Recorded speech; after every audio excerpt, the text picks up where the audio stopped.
आपको यहाँ भेज सकते हैं कि जाओ आप धर्म का प्रचार करो, भक्ति का प्रचार करो, और फिर प्रचार करके जैसे मीराबाई, सूरदास, ये सब मोक्ष वाले आए, प्रचार किए, चले गए। अच्छा तो मोक्ष वाले ये हैं।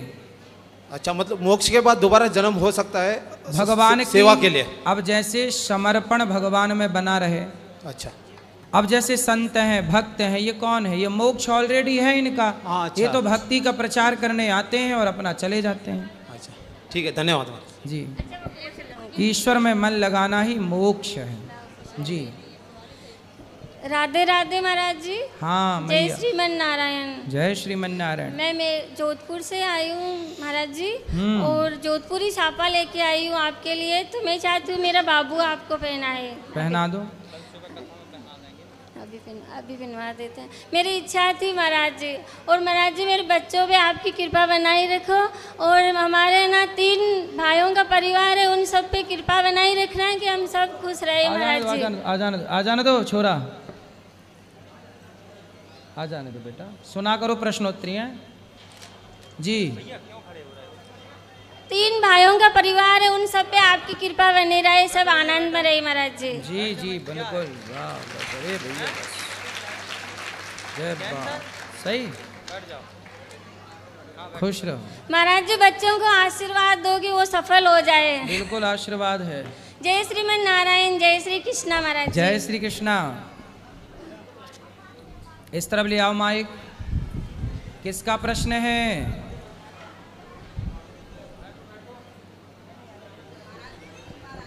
गुरुजी राधे राधे जी। गुरुजी, हम आपके गुरुकुल में पढ़ना चाहते हैं। पढ़ो, बात कर लेना। ठीक है, इस तरफ आओ। गुरुजी मेरे को भी इसको पढ़ाना है। ठीक राधे है। राधे राधे गुरुजी जी। चलो यहाँ बात कर लो, इस तरफ सब बैठ जाओ। राधे राधे गुरुजी जी। जैसे कि आपने आज कहा था कथा में कि शिव जी ने पार्वती जी का त्याग कर दिया था, तो फिर जब वो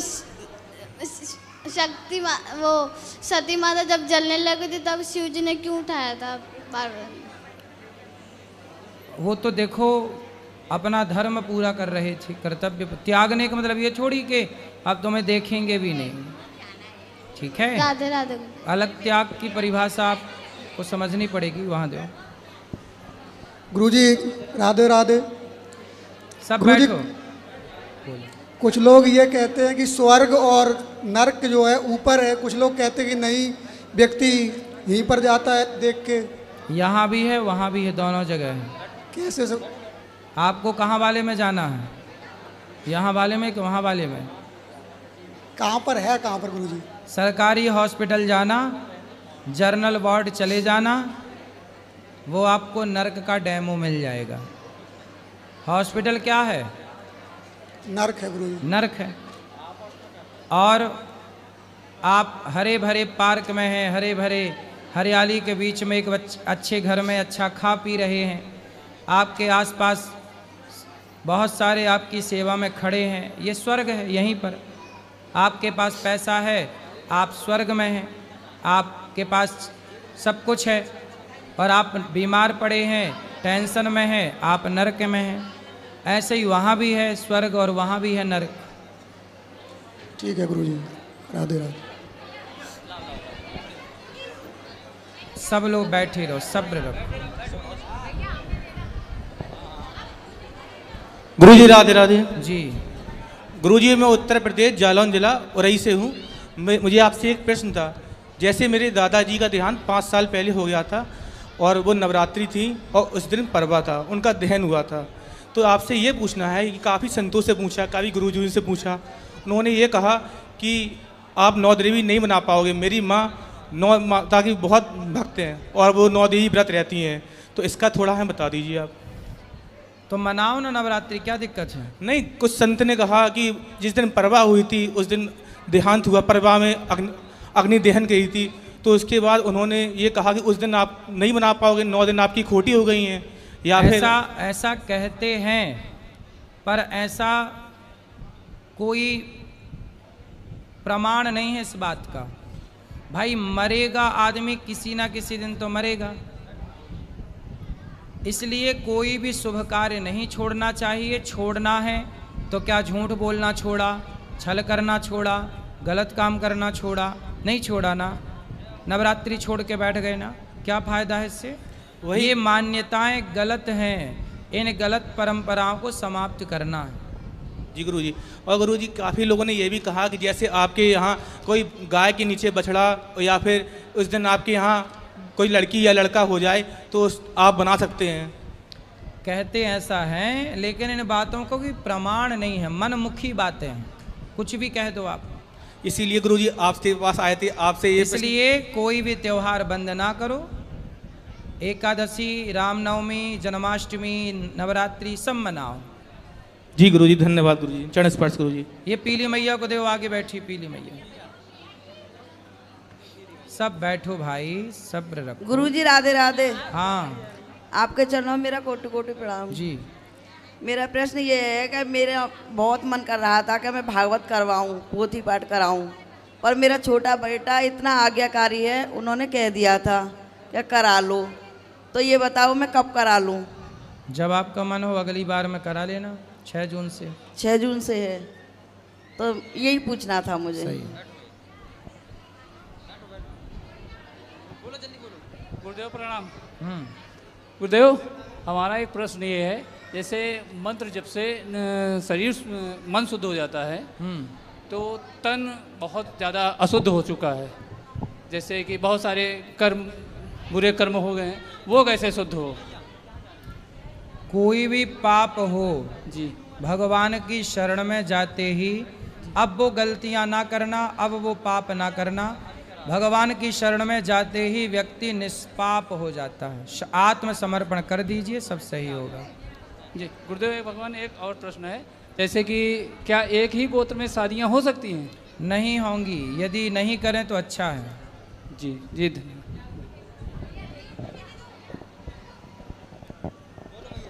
गुरुजी राधे राधे। ठीक है मैया, बात कर। हाँ जी जी, ठीक। हाँ मैया। गुरुजी राधे राधे। हाँ, हाँ बाबा जी, गुरुजी हमारे घर में कोई नहीं है, 2 बेटे थे वो भी चले गए, आपके पति भी चले गए, हम अकेले रह रहे हैं, पंजाब से मानसा से आए हैं। फिर हम क्या सेवा करें आपकी, ये बताओ। हम आपके आश्रम में रहना चाहते हैं। कोई भाई भौजाई कोई नहीं है? बाबा जी कोई नहीं है, महाराज तो अकेले हैं। जेठानी नहीं, देवरानी सब कोई नहीं, हम अकेले रहते हैं बिल्कुल मानसा में। ये कोई बस आपकी यही सेवा है आपका। तो रहो, कोई दिक्कत नहीं, रहो। ठीक है, ऊपर मिल लीजिएगा। हेलो गुरुजी, हम महाराष्ट्र से आए हैं जी, और आपसे मिलने की बहुत चाहत थी हमें। और हमारा प्रश्न ये है बोलो। कि हमारी माँ 80 साल की है, अभी भी हम हमारी माँ को संभालते हैं, लोग कैसे यहाँ छोड़ जाते हैं माँ को? सही, आप अच्छी हो ना, इसलिए तो बहुत बुरा लगता है। हम टीवी में आपकी हमेशा कथा सुनते हैं गुरुजी, और हमें आपसे मिलने का बहुत प्रेम था, इसलिए हम आपके मिलने के लिए दौड़ के चले आए। चलो, खुश रहिए, खुश रहिए। आप अच्छे हैं, भगवान आपको सुखी रखें। जय श्री कृष्णा गुरुजी। जी, मैं उदयपुर से आई हूँ और मेरा एक क्वेश्चन है कि आज आपने कथा में एक चीज़ बताई थी कि जब कोई आदमी की डेथ हो जाती है तो उसकी जो आत्मा होती है वो उसकी ब्रेन में चली जाती है। तो जब हम 13 दिन तक दुखी हो रहे होते हैं, रो रहे होते हैं, तो क्या उन्हें वो चीज़ फील होती है या उन्हें पता चलता है कि हाँ ये सब कुछ हो रहा है? वो सब कुछ देखते हैं, उन्हें वो कर कुछ नहीं सकते पर देख सकते हैं। तो वो जीव सब कुछ देखता है उन 13 दिनों तक। 12 दिन तक वो 12वीं करते हैं, 13वीं करते हैं अपन, तो जब तक उनकी आत्मा वहीं रहती है। 13वीं के बाद ही जब पूरा कार्य हो जाता है तब फिर वो आगे की यात्रा में प्रस्थान करते हैं। 12 दिन तक अपनों को देखते हैं, समझते हैं सभी क्या कर रहे हैं, क्या नहीं कर रहे हैं। बिल्कुल, वो ये देखते हैं कि हमारे बच्चे हमारे लिए क्या कर रहे हैं, क्या शुभ शुभ कार्य कर रहे हैं, क्या कर रहे हैं, क्या नहीं कर रहे हैं। धन्यवाद जी। महाराज जी राधे राधे। आपके श्री चरणों में मेरा कोटि कोटि प्रणाम। जी। मैं जो प्रश्न आपके समक्ष प्रस्तुत करने जा रहा हूँ वो पहला और दूसरा प्रश्न तुलसी माला और तिलक धारण करने से संबंधित है। हमारे झारखंड के पूर्वी सिंहभूम जिले के पोटका प्रखंड अंतर्गत एक गांव है जिसका बड़ा ही सुंदर नाम है नारायणपुर। तो वहाँ के एक स्कूल में मैं गया था, तो वहाँ की प्रभारी प्रधान अध्यापिका महोदय जो है वो हमसे कहती है कि आप इतना दिखावा क्यों करते हैं। तो मैंने कहा कि दिखावा मतलब समझे नहीं, कृपया समझाइए। तो उन्होंने कहा कि पूजा पाठ तो हम लोग भी करते हैं, रोज़ पूजा पाठ करते हैं, लेकिन आपके जैसे तिलक और तुलसी माला धारण करके हम लोग दिखावा करते नहीं करते हैं, इस तरह से हम लोग नहीं घूमते हैं। और आप तुलसी माला और तिलक धारण करके घूमते हैं, मतलब ये दिखावा करते हैं कि आप पूजा पाठ करते हैं। तो उनसे पूछना कि जो मुसलमान टोपी लगाते हैं तो क्या वो दिखावा करते हैं? जी महाराज। भाई मुसलमान तो कभी नहीं कहता किसी दूसरे मुसलमान को कि तुमने टोपी लगाकर दिखावा किया। जी महाराज। जब मुसलमान टोपी लगाते हैं तो हिंदुओं को तिलक लगाने में, तुलसी की माला पहनने में दिक्कत क्या है? तो महाराज अब बताओ जी, कोई सुहागन स्त्री मांग भरे जी तो क्या उससे ये कहा जाएगा कि तुम मांग भर रही हो तो दिखावा कर रही हो? भाई मांग भरना उसका धर्म है, ऐसे तिलक लगाना हम सबका धर्म है, ये दिखावा नहीं है। जी महाराज। ये धर्म है। उनसे बोलना कि कोई स्त्री कहे कि मैं पतिव्रता हूँ जी, पर मांग नहीं भरूंगी जी, तो मांग क्यों नहीं भरेगी भाई? जब पतिव्रता है तो मांग भरने में दिक्कत क्या है? जी जब भक्त हो तो तिलक लगाने में दिक्कत क्या है? जी महाराज। दिखावा वो करते हैं जो तिलक नहीं लगाते, कंठी तुलसी की नहीं पहनते, वो दिखावा करते हैं भक्त होने का कि देखो हम तो कुछ नहीं करते फिर भी भक्त हैं। जी महाराज। ऐसे नहीं काम होता ना। जी महाराज। तो फिर उन्होंने मैंने उनसे कहा कि आप तिलक और तुलसी माला का हमारे शास्त्रों में बड़ा ही महत्व है, आप किसी जानकार से जानकारी ले लीजिएगा। और दूसरी बात यह है कि यह हमारे गुरुदेव का आदेश है, तो इसीलिए हम धारण करते हैं। तो उन्होंने फिर कहा कि आप समाज से अलग, एक समाज से विरुद्ध एक कार्य कर रहे हैं, तो आपके माता पिता को अच्छा लगता है? मतलब उनका मानसिकता इस तरह से है कि मुझे बहुत ही बुरा लगा। इसलिए नहीं कि उन्होंने मुझसे ये कहा, इसलिए कि शिक्षक मतलब होता है समाज निर्माता। नहीं तो वो हिंदू है कोई और है? वो हिंदू है, बिहारी है। हाँ। एक मैडम है। तो मुझे बुरा इसलिए लगा कि वो शिक्षक है, मतलब एक समाज निर्माता के पद पर स्थापित है। अगर हम आज हमारे ज्ञान प्राप्त करने के कई साधन, आजकल कुछ शिक्षक जी, आजकल कुछ शिक्षक ही बच्चों को भड़का करके सनातन धर्म के खिलाफ, अब देखो जितने भी हमारे देश में जी क्रिश्चियनों के स्कूल हैं, जी महाराज, उन स्कूलों में अधिकांश अंडा खाने के फायदे बताए जा रहे हैं। जी महाराज। मांस खाने के फायदे बता रहे हैं। जी महाराज। तिलक लगा के जाए कोई बच्चा तो उसे रोक दिया जा रहा है। जी महाराज। अब ये कुल मिला के षड्यंत्र ही तो है। जी। आजकल समस्या क्या हो गई, पहले पढ़ाने वाला जो होता था ना, गुरु होता था। जी महाराज। कोई ब्राह्मण होता था जी, जो मांस नहीं खाता था। जी। आज पढ़ाने वाले जितने टीचर हैं जी, उसमें से 80% शिक्षक खुद मांसाहारी हैं जी और शराबी हैं। वो आपके बच्चों को क्या शिक्षा देंगे? जी महाराज। आज समस्या इस देश की यही है कि आपके बच्चों को मार्ग दिखा कौन रहा है? वो जो स्वयं मार्ग भटके हैं। जी महाराज। समस्या ये। जी महाराज। और दूसरा प्रश्न ये है महाराज जी कि किसी ने कहा है कि कुछ पाने के लिए कुछ खोना पड़ता है, मतलब कुछ विशेष चीज़ को प्राप्त करने के लिए हमें कुछ चीज़ों का त्याग करना पड़ता है। जैसे कि इस प्रश्नोत्तरी में भाग लेने के लिए मैंने अपने रिजर्वेशन टिकट कैंसिल कर दिया।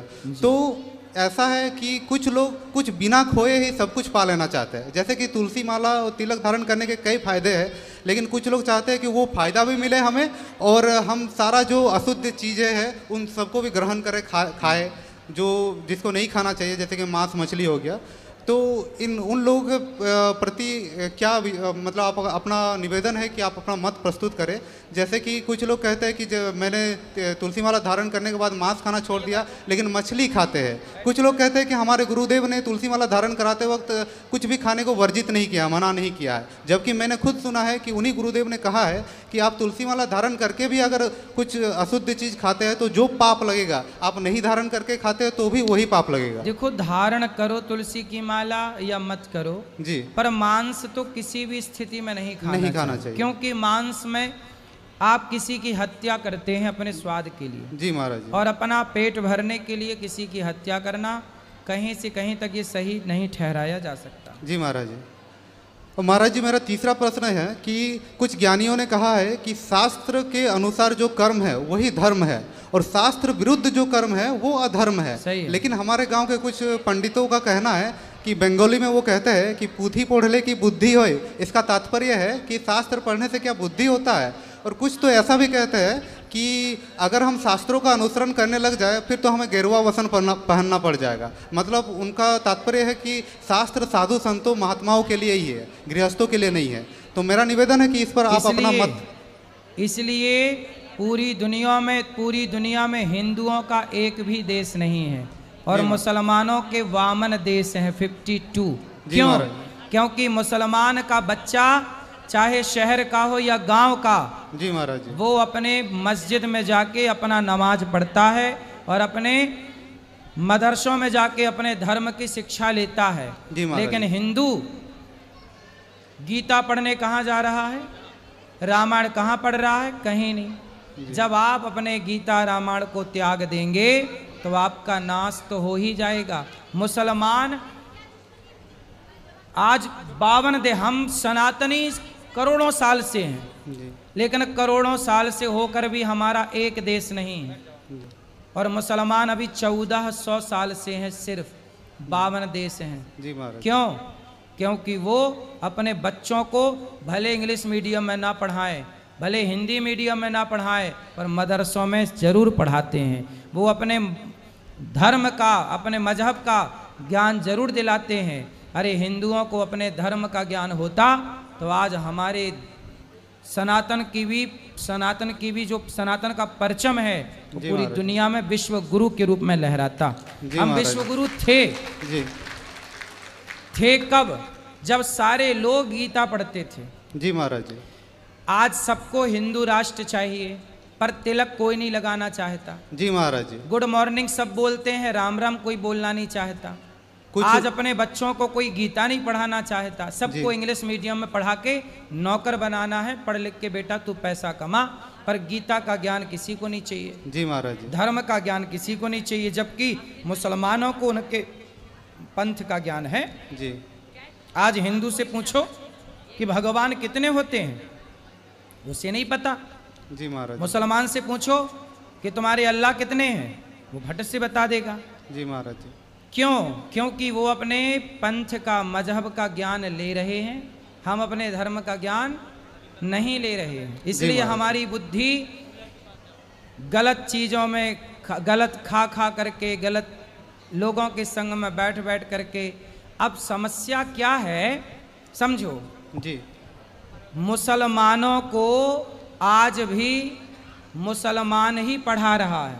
जी महाराज जी। भाई ये बताओ मदरसों में कौन पढ़ाता है? आज भी मुसलमानों को मुसलमान ही पढ़ाता है, लेकिन हिंदुओं को आज क्रिश्चियन लोग पढ़ा रहे हैं। हर स्कूल में क्रिश्चियन टीचर है। जब तुम्हारे बच्चों को क्रिश्चियन लोग पढ़ाएंगे तो तुम्हारा बच्चा तो आधा हिंदू रहा ही नहीं। अब क्योंकि पढ़ा किससे है? जी महाराज। सीखा किससे है? जिससे सीखेगा क्या उस गुरु का प्रभाव नहीं पड़ेगा? और वो क्रिश्चियन तो टारगेट लेके पढ़ाते हैं कि इसको हिंदू से कन्वर्ट वो स्कूल में ही कर देते हैं आधा, बाद में जो बचा खुचा है बाद में हो जाता है। जी महाराज जी। आपको क्या लगता है जो अपने को हिंदू कह रहे हैं वो हिंदू हैं? बहुत सारे ऐसे हैं जो हैं हिंदू, जी, नाम हिंदुओं का है, पर वो भाषा क्रिश्चियनों की बोलते हैं। जी महाराज जी। महाराज जी मेरा चौथा प्रश्न है कि हमें माता पिता का सेवा करना चाहिए, उनका अनुसरण करना चाहिए, और लेकिन अगर कभी वो अनुचित करे या अनुचित कहे तो हमें उन्हें उनका विरोध करना चाहिए कि नहीं, उन्हें सही पथ पर लाने के लिए, या क्या धर्म है? माँ बाप भी गलत रास्ते पर चल